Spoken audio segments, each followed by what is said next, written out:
Washington, D.C. is experiencing one of the worst winters in decades. Temperatures drop to -4 degrees Celsius as a snowstorm rages.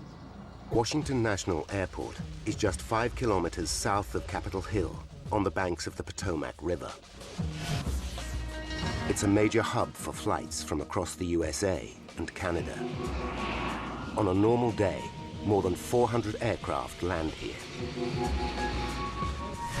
But today, the airport is struggling to stay open in the heavy snow. 1:38 p.m. All flights are grounded while snowplows clear the runways. The operation is expected to take an hour. At Gate 12, Air Florida Flight 90, a Boeing 737, is held up by the delay. Seems like every year. At 2 p.m., Flight 90 begins boarding, 20 minutes late. On the 2-hour flight to Tampa, the aircraft will be just over half full. There are 71 adult passengers and 3 young children. 2:20 p.m. Captain Wheaton expects the airport to reopen soon. He orders the ground crew to de-ice the 737. Okay, guys, you can get started. It's a routine procedure to remove snow and ice from the aircraft before takeoff.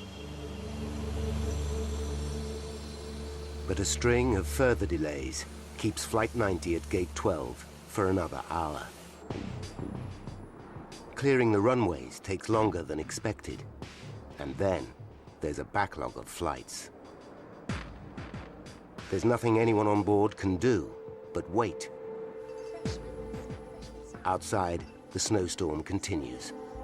When clearance to leave Gate 12 is given, there's another delay. Ice on the tarmac makes it difficult to move the 737. We're too heavy for this ice. Captain Wheaton decides to help out with a blast of reverse thrust from his engines. Hey guys, I'm gonna put a little reverse on it. Are you sure? No, don't worry, it'll be okay.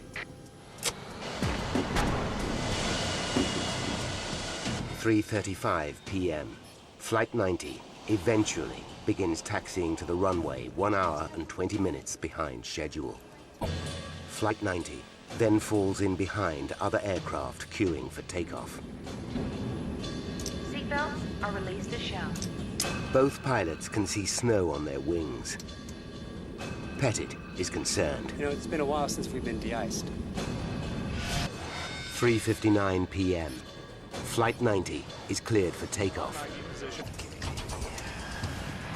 The 737 finally begins to roll down the runway. Seconds later, thrust readings jump past the target level for takeoff. Now, God, look at that. That don't look right, does it? Pettit responds by easing the throttles a touch. Yes, it is. There's 80. But now, it's taking longer than usual to reach takeoff speed of 144 knots. That's not right. And there are strange readings on the flight deck. Flight 90 eventually hits takeoff speed Easy. and leaves the ground. Me too.